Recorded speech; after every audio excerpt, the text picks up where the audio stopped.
விறுவிறுப்பான அரசியல் நிகழ்வுகள் குறித்த ஆய்வுகள், நியாயங்களின் நிறம் மாறாத கூர்மையான விமர்சனங்கள், தீமைகளை சுட்டெரிக்கவும் நல்ல அரசியலை வளர்த்தெடுக்கவும் அறிவார்ந்த விவாதங்கள், இளைய தலைமுறையிடம் விழிப்புணர்வை ஊட்டும் விரிவான வரலாற்று விளக்கங்கள், கலை, இலக்கியம், ஆன்மீகம், பண்பாடுகளை படம் பிடித்து காட்டும் கருத்தோவியங்கள் வாரந்தோறும் உங்கள் தமிழருவி தர்பாரில் அணிவகுக்கும்.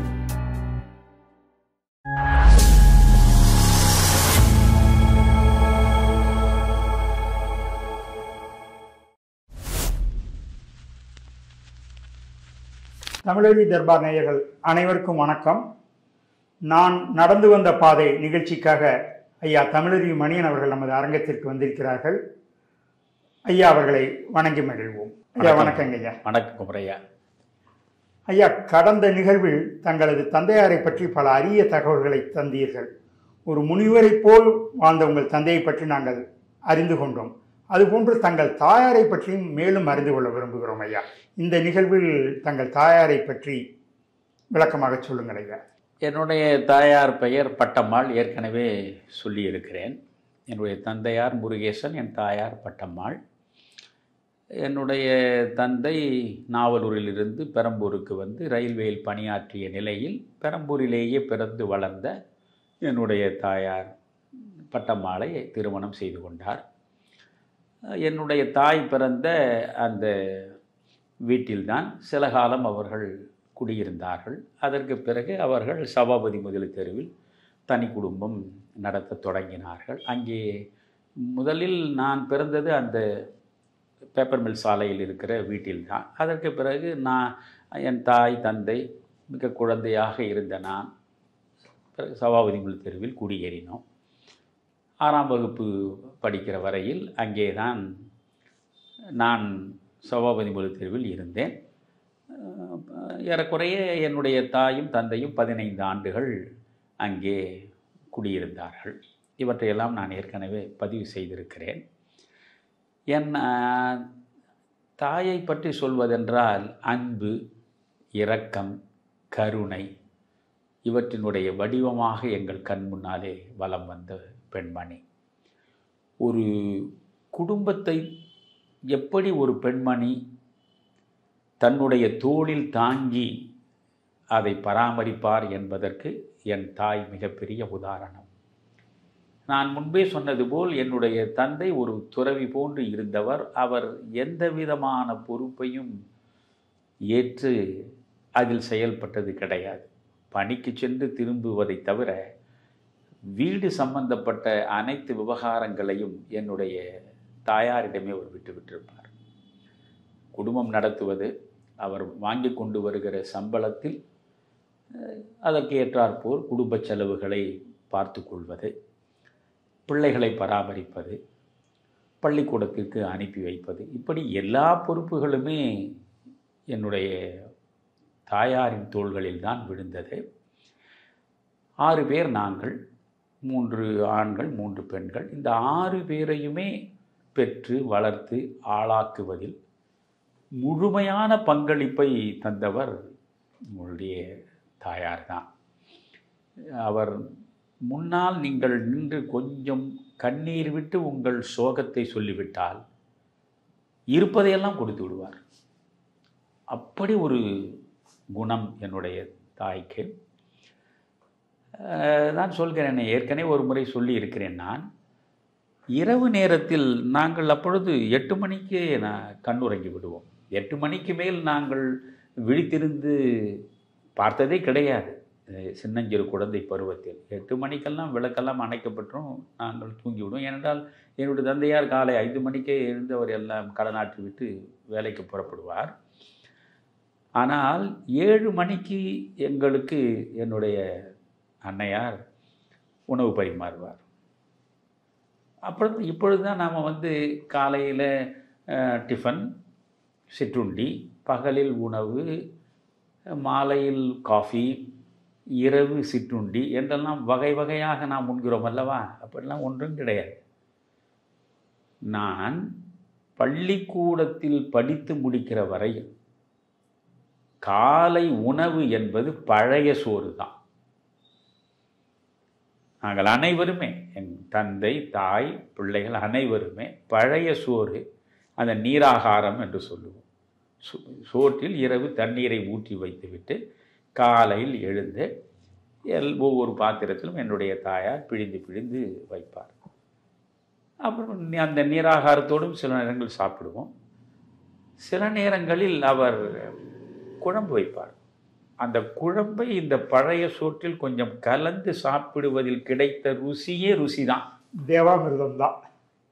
அதை நீங்கள் ருசித்து பார்த்திருக்க வேண்டும். அதிலும் குறிப்பாக மீன் குழம்பு வைத்து அந்த மீன் குழம்பை மறுநாள் காலையில் இந்த பழைய சோற்றில் என்ன செய்வார்கள், அந்த பழைய சோறு இருக்கும், அதை அப்படியே எடுத்து கொஞ்சம் பிழிந்து, முழுவதுமாகவும் பிழிந்து விடக்கூடாது, அந்த நீராகாரமாகத்தான் இருக்கும், நீரும் சோறுமாக இருக்கும் அந்த பாத்திரத்தில்.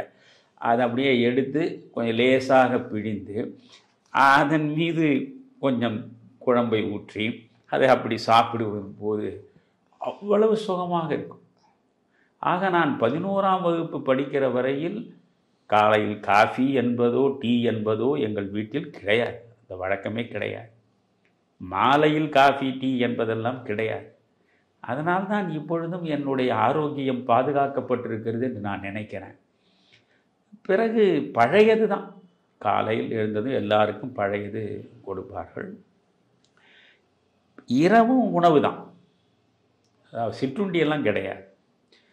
அப்போ என்ன செய்வாங்க, எங்களுக்கு 7 மணிக்கு சோறு போட்டுவிட்டு அதற்கு பிறகு இவர்கள் பாத்திரம் எல்லாவற்றையும் முறையாக கழுவி ஒழுங்குபடுத்தி அவர் படுக்க வருவதற்கு 8 மணி ஆகும். அதுக்கு முன்னே எங்களுக்கு சோறிடுவதற்கு முன்பே ஒரு பாத்திரம் எடுத்து அதில் ஓரளவு சோறு, அதிலேயே குழம்பு, அதில் ஒரு பொரியலோ எதை செய்திருக்கிறாரோ பதார்த்தம், இதை தனியாக ஒரு தட்டில் எடுத்து வைத்து விடுவார்.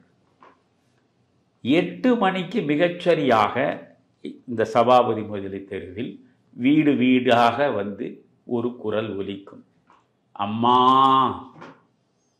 வேற ஒன்றுமே குரல் இருக்காது, அம்மா, அவ்வளோதான் இருக்கும். பெரும்பாலான வீடுகளிலிருந்து வெளியே வந்து முடிந்ததை கொடுப்பார். ராப்பிச்சைக்காரர்கள் என்று சொல்கிறோமே, அப்படி வந்து அம்மா பிச்சை என்றெல்லாம் கேட்க மாட்டார்கள், அம்மா என்று ஒரு குரல் கொடுப்பார்கள். அந்த குரல் கொடுக்கக்கூடியவருக்கு தான் முதல் சோறு, புரிகிறதா? அவர்கள் முதலில் தட்டில் எடுத்து வைத்து விட்டு தான் பிறகு எங்கள் அனைவருக்கும் பரிமாறுவார்கள். 8 மணிக்கு அந்த மனிதன் மிகச்சரியாக வருவார், ஒவ்வொரு பேராக. என்னுடைய அன்னையார் போய் அந்த சோற்றை அந்த ராப்பிச்சைக்காரருக்கு தருவார். நான் பல நிகழ்ச்சிகளில் வேடிக்கையாக கூட சொல்லியிருக்கிறேன், இப்பொழுதெல்லாம் சென்னை தெருக்களில் ராப்பிச்சைக்காரர்களையே நம்மால் பார்க்க முடிவதில்லை. அப்படி என்றால் சென்னை சொர்க்கபுரியாகிவிட்டதா? சென்னையில் பிச்சைக்காரர்களே இல்லையா? அந்த அளவுக்கு வளம் செறிந்த மாநிலமாக தமிழகம் மாறிவிட்டதா? அதனுடைய தலைநகரம் மாறிவிட்டதா என்றால் இல்லை. இன்றைக்கு யாருக்கும் எதையும் அடுத்தவனுக்கு கொடுக்கிற மனம் இல்லை.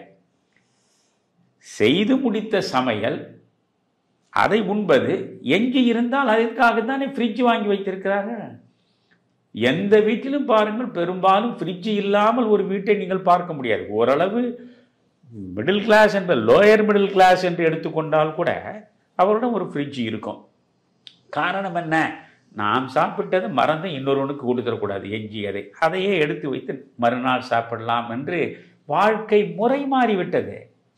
இப்பொழுது இந்த நான் நடந்து வந்த பாதையின் மூலமாக என்னை வெளிப்படுத்திக் கொள்வது என்னுடைய முக்கிய நோக்கம் இல்லை. எப்படியெல்லாம் இருந்த தமிழர் வாழ்க்கை முறை எப்படியெல்லாம் சிதைந்து மாற்றமுற்று சீரழிந்து விட்டது என்பதை இன்றைய தலைமுறைக்கு சுட்டி காட்டுவதுதான் இதனுடைய முதல் நோக்கமாக இருக்கிறது. சமூகம் சார்ந்து, அரசியல் களம் சார்ந்து, இலக்கிய தளம் சார்ந்து, திரைப்பட உலகம் சார்ந்து, இப்படி எல்லா தளங்களிலும் வந்து சேர்ந்திருக்கக்கூடிய மாற்றங்கள் சீரழிவை உருவாக்கி இருக்கின்றனவே தவிர மேன்மையான நிலையை நோக்கி நடக்கவில்லை என்ற புரிதல் வர வேண்டும் என்பதற்காகத்தான் இதை நான் உங்களிடம் பகிர்ந்து கொள்கிறேன். அதனால் அந்த இரவு பிச்சை அவர்கள் கொடுப்பார்கள். அதற்கு பிறகு 8 மணிக்கு நாங்கள் படுத்துருவோம். யாருக்கு வேண்டுமானாலும் உதவி செய்வார்கள் என்னுடைய அம்மா. எங்கள் உறவினர்கள் அவர்களுக்குள்ள கொஞ்சம் பிரச்சனைகள், கொஞ்சம் பணப்பற்றாக்குறை என்று யாராவது வந்து அவர்கள் குறையை சொன்னால் இருப்பதை உடனடியாக கொடுத்து அந்த குறையை தீர்க்க முயற்சிப்பார்கள். பணத்தை சேமித்து வைக்க வேண்டும் என்று ஒரு நாளும் என் தாய் சிந்தித்ததே கிடையாது. பணத்தை சேமிக்க வேண்டும், சொத்து சேர்க்க வேண்டும், அப்பொழுதுதான் பின்னாளில் சுகமான வாழ்க்கையை வாழ முடியும் என்றெல்லாம் என் தாய் சிந்தித்ததே கிடையாது. என் தந்தை இருந்த சொத்துக்களை எல்லாம் விற்றுவிட்டு வந்தவர். அதில் பெரும்பாலும் என் தாயார் தான் விற்க சொல்வார். இப்பொழுது இவ்வளவு தேவை இருக்கிறது, அதனால் நீங்கள் போய் விற்றுவிட்டு வாருங்கள் என்று. கடைசி சென்ட் நிலம் இருக்கிற வரை என் தாயார் என் தந்தையை விடவில்லை. புரிகிறதா?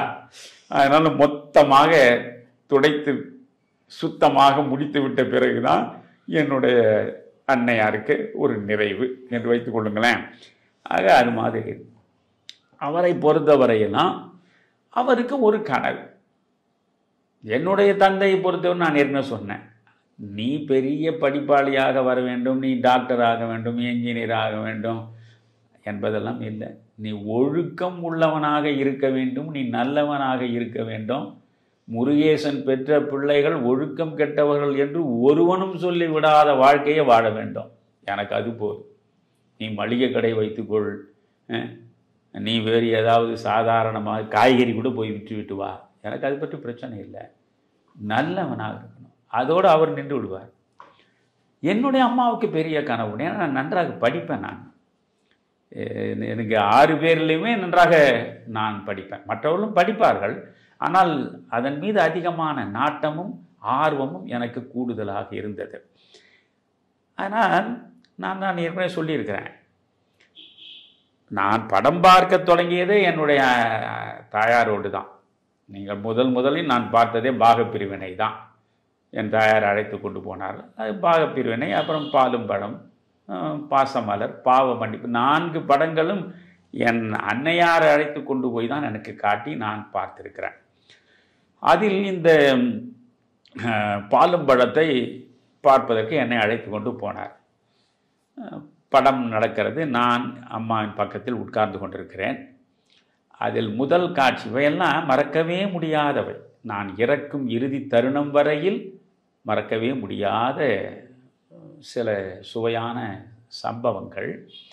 அந்த பாலும்பழத்தில் முதல் காட்சியில் சிவாஜி கணேசன் அந்த டாக்டராக வெள்ளுடை உடுத்து, அந்த பேண்ட்டும் ஷர்ட் அந்த கோட்டும் போட்டுட்டு, அதில் இந்த பாக்கெட்டில் ஒரு கையை ஒரு பக்கமாக விட்டுட்டு, கழுத்தில் இந்த ஸ்டெத்தாஸ்கோப் அப்படியே சரிய நாகையாவோடு பேசிக்கொண்டே ஒரு நடை நடந்து வருவார். இப்பொழுது கூட நீங்கள் யூடியூப்பில் போய் பாருங்கள், அந்த நடையை பாருங்கள். அப்படி ஒரு கம்பீரமாக நடந்து கொண்டு வருவார். உடனே எங்கள் அம்மா என்னை பார்த்து, டேய் இதை பார், இதே மாதிரி நீ ஒரு நாள் இந்த ஸ்டெத்தஸ்கோப்பை உன் தோளில் போட்டுக்கின்னு ஒரு டாக்டராக நீ வரணும், இதுதான் என் ஒரே கனவுடா அப்படின்னு சொல்கிறாங்க. அந்த கனவு அவர்களுக்கு ரொம்பவும் இருந்தது. ஆனால் ஒரு கம்பவுண்டராக வருவதற்கு கூட விதி நம்மை விடவில்லை. சரி, அது அவருடைய ஒரு சின்ன கனவு. அதுக்கு பிறகு நீங்கள் பார்த்தீங்கன்னா எங்கள் அம்மாவிடம் இருந்த ரசனை, என்னிடம் ஏதாவது சில நல்ல வியக்கத்தக்க விஷயங்கள் இருப்பதாக நீங்கள் நினைத்தால் அவை அனைத்தும் என் தாயார் எனக்கு அளித்த பிச்சை. ஒரு படம் பார்த்து விட்டு வந்து விட்டால் எங்களுடைய அம்மா ஒரு 7-8 தோழியரை சுற்றி உட்கார வைத்து கொண்டு இந்த கதையை சொல்ல தொடங்குவார். நேற்று பாலும்பழம் போய் பார்த்தேன் அப்படின்னு தொடங்கினா சிவாஜி பாத்திரம் சிவாஜியாகவே இருக்கும், சரோஜாதேவி பாத்திரம் சரோஜாதேவியாக இருக்கும், எம்ஆர் ராதா பாத்திரம் எம்ஆர் ராதா வரும். அப்படியே அந்தந்த இடங்களில் மாறி மாறி முகபாவம் காட்டி அந்த கதையை கண் முன்னாலேயே கொண்டு வந்து அப்படியே காட்சிப்படுத்துவார். அது பேராற்றல். நான் ஒரு சின்னஞ்சிறு பருவத்தில் இதையெல்லாம் பார்த்து பார்த்து வியந்திருக்கிறேன். உண்மையில் அது ஒரு பேராற்றல், நல்ல நினைவாற்றல், பேராற்றல். என்னுடைய அம்மா வந்து ஆளுமை மிக்க பெண்மணி. அவர்கள் சொல்கிறபடி தான் நாம் அனைவரும் நடக்க வேண்டும். பிள்ளைகள் அனைவருமே கிழித்த கோட்டை தாண்டக்கூடாது என்பதில் என்னுடைய அம்மா அவ்வளவு தெளிவாக இருந்தவர்கள். ஒரு டாமினேட்டிங் கேரக்டர், ஆளுமை முக்கிய ஒரு பெண்மணி. அது இந்த ரசனை என்பது ரொம்ப அதிசயமாக இருக்கும் பார்க்கிற பொழுது. அவ்வளோ அற்புதமாக மாற்றி மாற்றி கேரக்டருக்கு ஏற்றார் போல அது பேசி பேசி அவர்கள் அதை விளக்குவார்கள். இதற்கென்று ஒரு ரசிகர் கூட்டமே உண்டு. மாதத்திற்கு ஒரு முறை எங்கள் அம்மா ஒரு படம் பார்த்து விட்டு வந்து விட்டால், என்ன பட்டம்மா படம் பார்த்து வந்தீங்களா சொல்லுங்க, உட்காந்துருப்பாங்க. நானும் உட்காந்துருவேன். ஆச்சுங்களா? இது என் அம்மாவை நினைக்கிற பொழுது எப்பொழுதுமே நான் ரசிக்கக்கூடிய ஒரு விஷயம் இது. அதற்கு பிறகு நீங்கள் பார்த்தீங்கன்னா முழுக்க அவர்களுக்கு நெருக்கமான தோழியர்கள் என்று ஓரிருவர் தான் இருப்பாங்க. இன்றைக்கு இந்த ஜாதி பற்றியெல்லாம் பேசுகிறோம். சபாபதி முதலி தெருவில் நாங்கள் குடியிருக்கிற பொழுது எங்கள் வீட்டு வாசலுக்கு நேர் எதிர்வாசல் தான் ஒரு கன்னட பிராமணர் வீடு. அவரும் ரயில்வேயில் வேலை பார்த்தவர் தான் என்னுடைய தந்தையோட. இந்த அம்மா அவங்களுக்கு என்னுடைய அம்மாவை விட கொஞ்சம் வயது குறைவானவர்கள் தான். நெருங்கிய தோழிகள் அவர்கள். பெரும்பாலான நேரம் என்னுடைய தாயார் அந்த வீட்டில் அவர்களோடு தான் பேசி கொண்டிருப்பார்கள். ஏனென்றால் நாங்கள் பள்ளிக்கூடத்துக்கு போய்விடுவோம். எங்கள் தந்தை ரயில்வேக்கு போய்விடுவார், அவங்க கணவரும் ரயில்வேக்கு போய்விட. அவங்களுக்கு பிள்ளை இல்லை, கடைசி வரையில் பிள்ளையே இல்லை. என்னை தான் அவர்கள் பிள்ளை போல பாவித்தார்கள். எங்கள் அம்மா அவர்களோடு இருப்பாங்க. திரைப்படங்களையும் அவர்களோடு சென்று தான் போய், அதாவது புதிய படம் பார்க்க வேண்டும் என்றால் சயானி தேட்டருக்கு போவாங்க. அயனாவரத்தில் இருக்கிற சயானி. பழைய படங்களை பார்ப்பது என்றால் அதற்கு இருக்கவே இருக்கிறது வீனஸ் திரையரங்கம். இந்த 2 திரையரங்கங்களை தாண்டி வேற எங்கேயுமே என்னுடைய தாயார் போனதாக எனக்கு நினைவில் இல்லை. பழைய படங்கள் போட்டால் இங்கே வீனஸில் பார்ப்பாங்க. எப்பொழுதாவது சிவாஜி கணேசன் படம் இருந்தால், அதுவும் மிக முக்கியமாக சிவாஜி சாவித்திரியோடு இருந்தால் சயானி தேட்டரில் போய் பார்ப்பாங்க. அவருடைய நெருங்கிய தோழி அவர்கள். எந்த விதமான சாதி பேதம் அதெல்லாம் எதுவுமே கிடையாது. அவர்களுக்கு பிள்ளை இல்லை. நான் அந்த 6ஆம் வகுப்பு படிக்கிற வரை அங்கே இருந்த நாளெல்லாம் அந்த வீட்டிலேயே தான் இருப்பேன். 2வது, நான் குடியிருந்த எங்களுடைய வீட்டில் மின்விளக்கு இல்லை. நாங்கள் கெரோசின் விளக்கை பயன்படுத்தி தான் இரவில் நான் படிப்போம். அவர்கள் வீட்டில் மின்விளக்கு இருந்தது. அவர்கள் கொஞ்சம் வசதியான குடும்பம், பெங்களூரில் இருந்து வந்தவர், நல்ல பின்புலம் உள்ளவர்கள். அவர்கள் வீட்டில் மின்விளக்கு உண்டு, டெலிஃபோன் உண்டு, ரேடியோ உண்டு, எல்லாமே உண்டு. நான் அதனால் அங்கே பெரும்பாலான நேரம் அங்கே இருப்பேன். அதுக்கு பிறகு அவர்கள் சொல்கிற சின்ன சின்ன வேலைகள், அவர்களுக்கு பிள்ளையும் கிடையாது, வேறு யாரும் கிடையாது. நான் தான் போய் வருவேன். கடைக்கு போய் வர்றது, அது இது எல்லாவற்றுக்குமே அவர்களுக்கு துணையாக இருப்பேன். எல்லையற்ற பாசம் கொண்டவர்களாக அந்த அம்மா இருந்தாங்க. அவர்கள் தான் எங்கள் அம்மாவுக்கு ஒரு தோழி. அதற்கு பிறகு அந்த இடத்தை பெயர்ந்து வந்து விட்ட பிறகு நாங்கள் தீட்டி தோட்டம் கொஞ்ச நாள் இருந்தோம்னு சொன்ன பாருங்களா. அதுக்கப்புறம் எங்களுடைய மாமா வீட்டுக்கு, நான் பிறந்த வீட்டுக்கே சேர்ந்துட்டோம். அப்போ மல்லிகா என்று எங்கள் உறவினர் தான் அவங்க தான் என் அம்மாவுடைய மிக நெருங்கிய தோழி. எங்காவது வெளியில் செல்வதாக இருந்தால் அவர்களோடு செல்வாங்க. அதற்கு முன்பு சபாபதிபுரத்தில் இருக்கும்போது இந்த ஐயரம்மாவோடு சேர்ந்து செல்வாங்க. அவ்வளோதான் அவங்க நட்பு வட்டமே. மற்றபடி நீங்கள் பார்த்தீங்கன்னா இந்த பள்ளிக்கூடத்தில் என்னை சேர்த்ததுக்கு முதல் காரணம் எங்கள் அம்மாவும் எங்கள் அப்பாவும். அதில் ரொம்ப விடாப்பிடியாக இருந்தாங்க.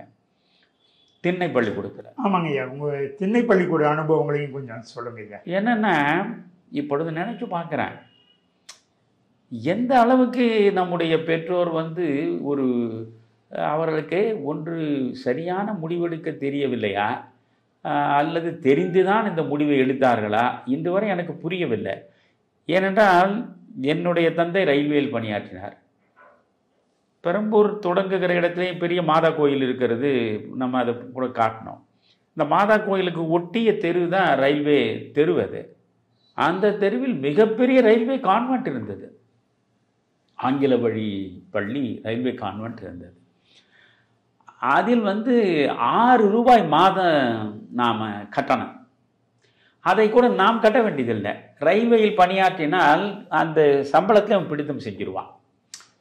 அதனால் எல்லாம் பெரும்பாலான ரயில்வேயில் பணியாற்றியவர்களுடைய பிள்ளைகளை அங்கே படிக்க வைக்க முயலுவாங்க.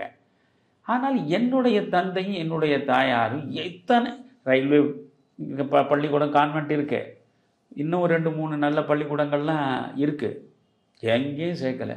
இந்த திண்ணை பள்ளிக்கூடத்தையும் எனக்கு கொண்டு போனாங்க. முதல்ல எனக்கு கனவே சதைஞ்சு போச்சு.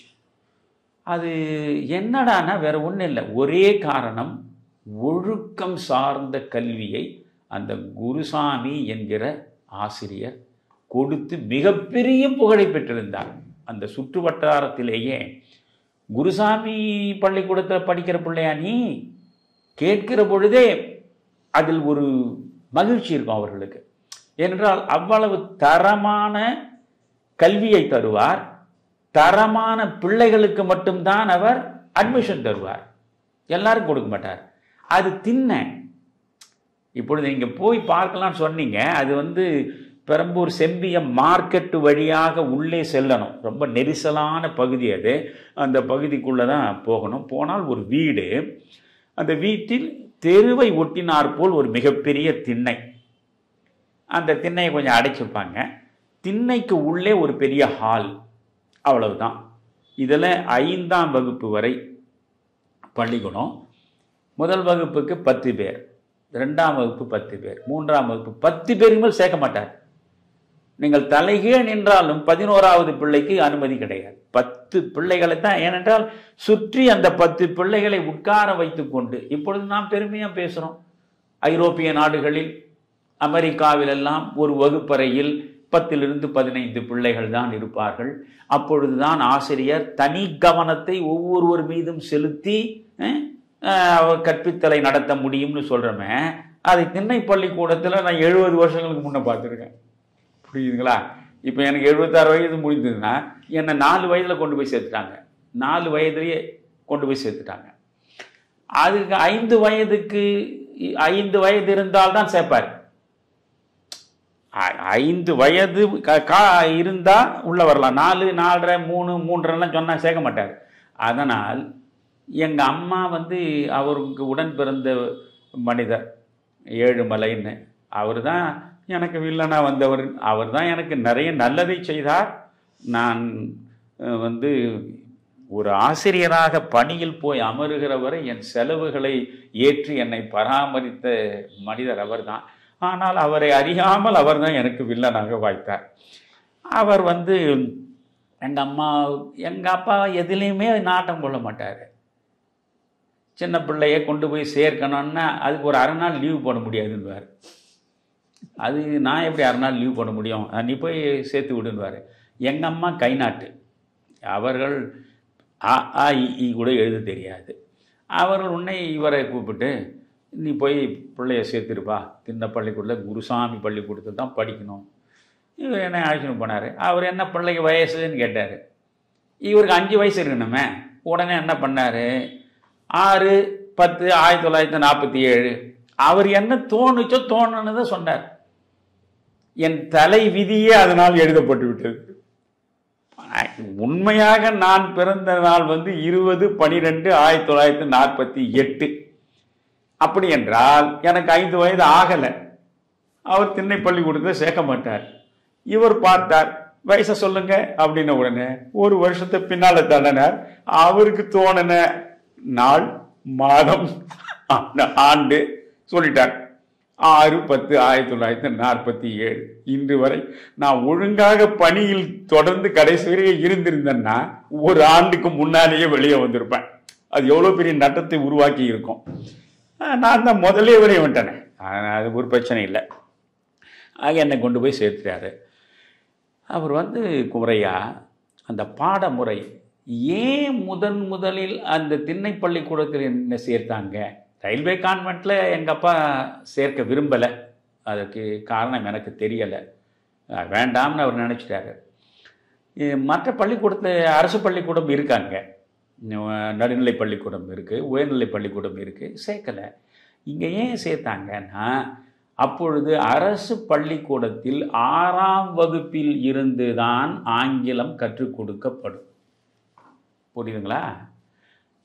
ABCD அல்பபெட்ஸே 6ஆம் வகுப்பில் தான் நீங்கள் படிக்க முடியும். இன்றைக்கு பெரிய புதிய கல்விக் கொள்கை முதல் 5ஆம் வகுப்பு வரை தமிழ் அவரவர் தாய்மொழியிலேயே படிக்க வேண்டும் என்பதை புதிய கல்விக் கொள்கையாக கொண்டு வந்திருக்கிறோம் என்று பெருமையோடு பேசுறோம். ஆனால் இந்த தமிழ் இனத்திற்காகவே வாழக்கூடிய நம்முடைய திராவிட இயக்கம், அது நடத்துகிற விடியல் அரசு, இந்த கல்விக் கொள்கையெல்லாம் பார்த்தீங்கன்னா இன்று வரையிலும் பூரணமாக முதல் 5 வகுப்பு வரையில் எல்லாம் தமிழ் என்ற நிலை வருவதற்கு இவ்வளவு காலம் ஆச்சு.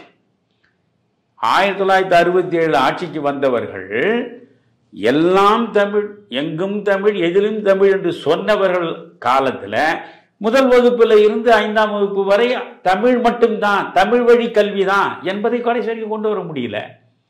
ஆனால் அன்றைக்கு இயல்பாகவே எல்லா அரசு பள்ளிகளிலும் 5ஆம் வகுப்பு வரை நீங்கள் தமிழ் தான் பண்ண, ஆங்கில பாடமே கிடையாது.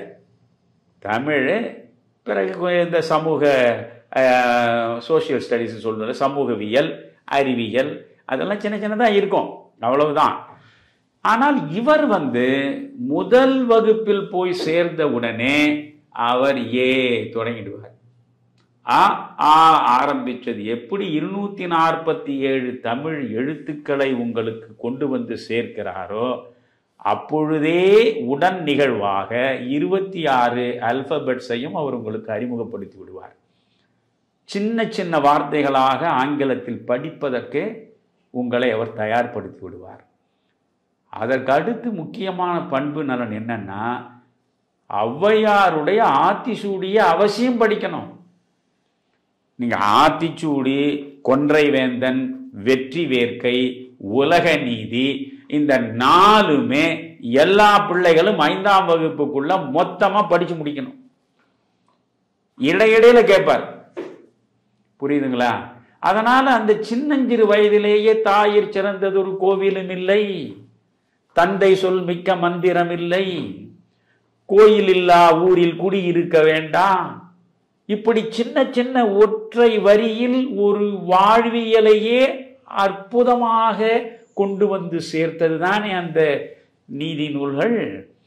அவற்றைத்தான் மிக அதிகமான அழுத்தம் கொடுத்து கற்றுக் கொடுப்பார். ஒரு தவறான ஒரு வார்த்தையை ஒரு பிள்ளை பேசி அவர் காதில் கேட்க அனுமதிக்கவே மாட்டார். யாராவது இப்போ 4வது 4வது படிக்கணும்னு வச்சுங்களேன், என்ன வயது இருக்கும்? 8-9 வயது தான். வீட்டு பாடம் கொடுத்துருவாரு. வீட்டு பாடம் சரியாக எழுதி கொண்டு எப்பொழுதும் கர்ணன் கவச குண்டலத்தோடு இருந்த மாதிரி இவ்வளவு நீளமான பெரம்போடு தான் இருப்பார். பளீர்னு ஒரே அடிதான். அதுலயும் இந்த இடத்துல தான் அடிக்கணும்ன்றது கணக்கே கிடையாது. கண்ணாமன்னு அடிப்பார்.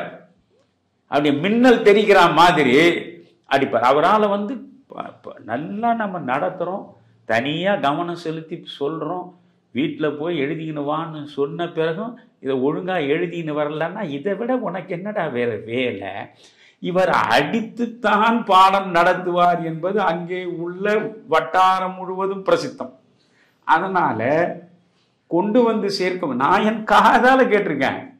பெற்றோர்கள், ஐயா கண்ணு 2ஐயும் விட்டுட்டு நீங்க தோல் மொத்தத்தையும் உரிச்சாலும் பரவாயில்லை, பிள்ளைக்கு நல்ல ஒழுக்கத்தையும் பாடத்தையும் கற்றுக் கொடுத்தா போதும்.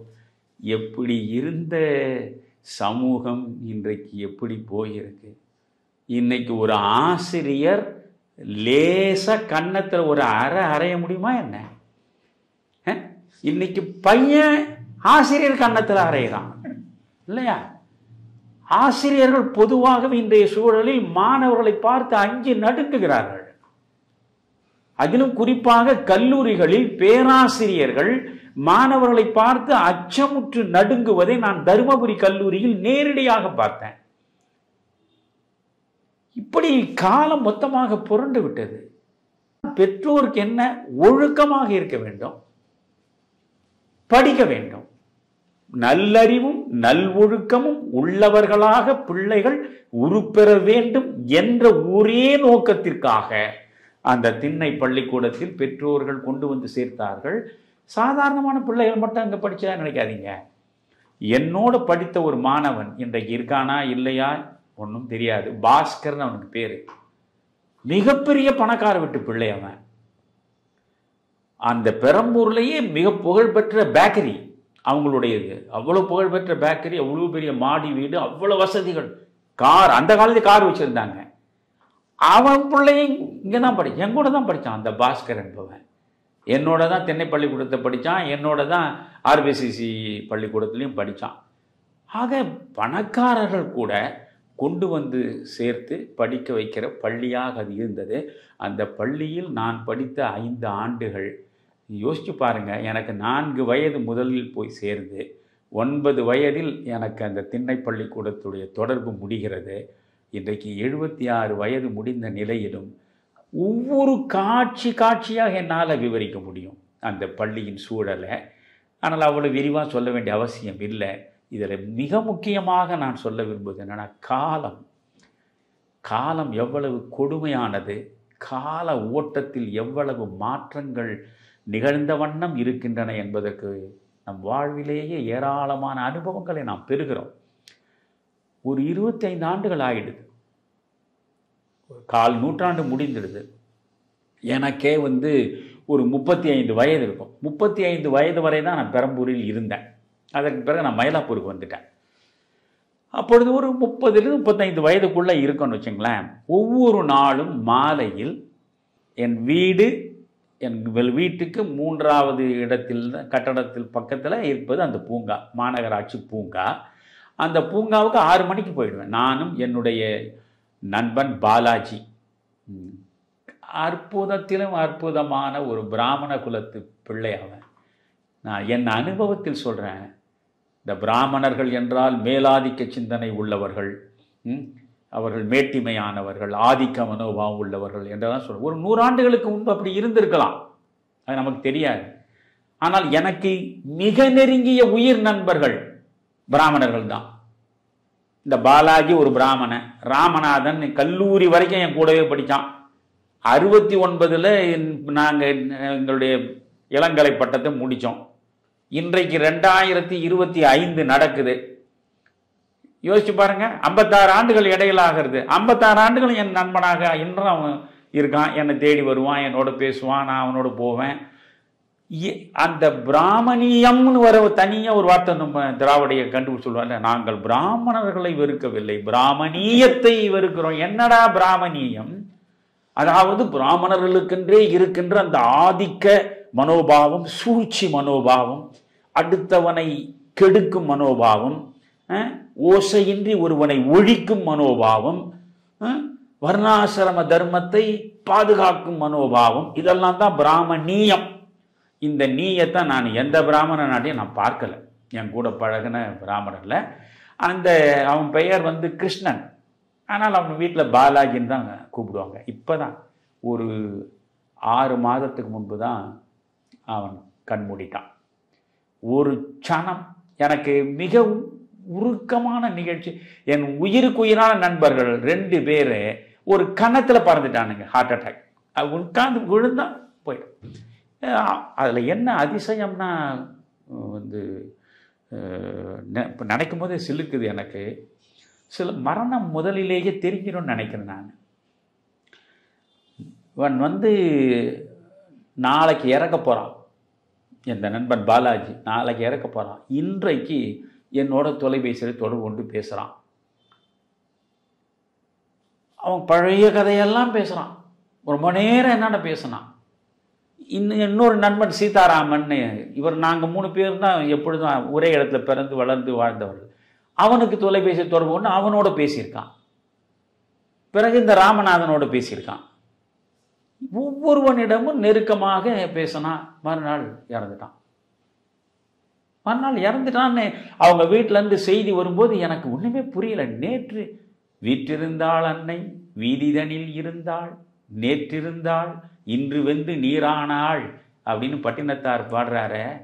கண் முன்னாலேயே அவன் தான் எனக்கு சின்ன பிள்ளையிலேருந்து என்னுடைய உற்ற தோழன். பக்கத்து வீடு. என் ஜன்னலை திறந்தா அவன் ஜன்னலை திறந்தா அங்கேருந்தே பேசிப்போம். 6 மணிக்கு இந்த பார்க்குக்கு வந்துடுவோம். என் 30 வயதுக்கு பிறகு நான் இந்த திண்ணை பள்ளிக்கூடத்தில் படித்து ஒரு ஏறக்குறைய 20 ஆண்டுகள் கழிந்து நான் போய் உட்கார்றேன். அதாவது மாலை செய்தி வாசிப்பான், ஆகாஷவாணி மாநில செய்திகள்னு சொல்லுவான். அதனால் அதுக்கு நாங்கள் போய் உட்காருவோம் அங்கே 2 பேரும்.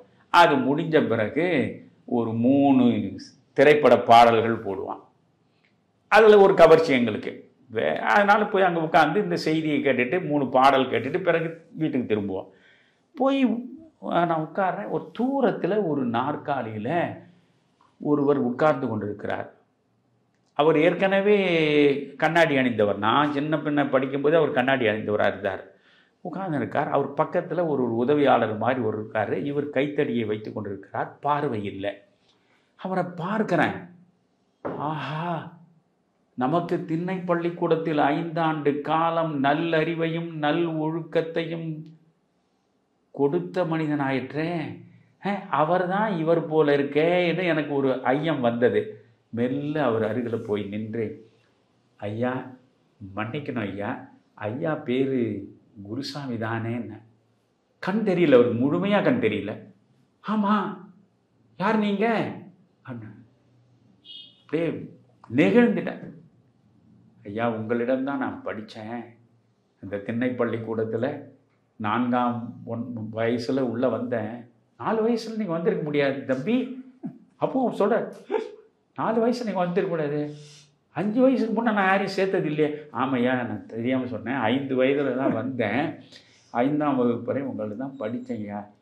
நீங்கள் உருவாக்கி கொடுத்த அந்த அடித்தளத்தின் மீது தான்யா நான் இன்றைக்கு எழுந்து நிற்கிறேன் அப்படின்னு என் கை 2ஐயும் அப்படியே பிடிச்சிக்கினாரு. பிடிச்சிக்கின்னு, ரொம்ப மகிழ்ச்சி தம்பி, இப்போ நீங்கள் என்ன பண்ணுறீங்க அப்படின்னாரு. நான் இந்த அரசியல் அது இதெல்லாம் எதுவுமே சொல்லலை. நீங்கள் என்ன பண்ணுறீங்கன்னாரு. நான் ஒரு ஆசிரியராக இருக்கிறேன் ஐயா. ஆசிரியராக இருக்கிறீங்களா? ஒரு ஆசிரியனாக இருந்து உங்களுக்கு நான் கற்றுத்தந்து நீங்கள் நன்றாக கல்வியை பெற்று நீங்களே ஒரு ஆசிரியராக மாறி இன்றைக்கு என்னை சந்திக்கிற பொழுது இதில் எனக்கு கிடைச்சிருக்கிற மகிழ்ச்சி வேறு எதில் கிடைக்கும்? அதுதான் ஆசிரியர் தொழில். மற்ற எல்லா தொழிலையும் தன்னை விட ஒருத்தன் ஒரு அங்குலம் உயர்ந்தான்னா கூட ஏற்றுக்க மனசு வராது. ஆனால் இந்த ஒரு தொழிலில் தான் நம்மிடம் படிக்கிற அத்தனை பேரும் நம்மை விட உயர்ந்த நிலைக்கு போகணும்னு நினைக்கிறது. அதனால தான் டீச்சிங் ப்ரொஃபஷன் இஸ் த நோப்லஸ்ட் ப்ரொஃபஷன்னு சொல்லுவாங்க. இவ்வளோ பேசுகிறார் அவர். எப்பொழுதும் வயது முதிர்ந்து விட்டால் அதிகமாக பேசுவாங்க. இப்போ எனக்கு 77 வயசாக இருந்தால் தான் அதிகமாக பேசிட்டு இருக்கேன். அதனால் அப்படி அந்த காட்சி நினைத்து பார்க்குறேன். நீண்ட நேரம் அவர், அதுக்கப்புறம் அவர் மெல்ல தடி ஊன்றி அவரை அழைச்சிக்கின்னு போயிட்டார். அவ்வளோ கம்பீரமாக இருப்பார் மனிதர். கட்டுமஸ்தாக கம்பீரமாக இருப்பார். அவர் உள்ளே அந்த அறைக்குள் வருவதும் அவர் பாடம் நடத்துவதும் அந்த பிரம்பால் அடிப்பதும் அதெல்லாம் அப்படியே நினச்சி பார்த்தேன். காலம் எப்பேற்பட்ட மனிதர்களுடைய கோலங்களையும் ஒரு கட்டத்தில் முற்றிலும் முரணாக மாற்றி போட்டு விடுகிறது. காலம் அதன் கதியில் நடந்து கொண்டே இருக்கிறது. மனிதர்கள் தங்களை அறியாமலேயே சகல தலங்களிலும் மாறிக்கொண்டே இருக்கிறோம். இதுதான் வாழ்க்கை. இதோடு இப்பொழுது போகுது. மிகவும் நெகிழ்ச்சியாக இருக்கிறது ஐயா. அடுத்த நிகழ்வில் இன்னும் பல அரிய தகவல்களோடு, சுவையான தகவல்களோடு சந்திப்போம். வணக்கம் ஐயா. ரொம்ப மகிழ்ச்சி குமரையா. தமிழறி தர்பார் நேயர்களை அடுத்த நிகழ்வில் மீண்டும் சந்திப்போம். நன்றி, வணக்கம்.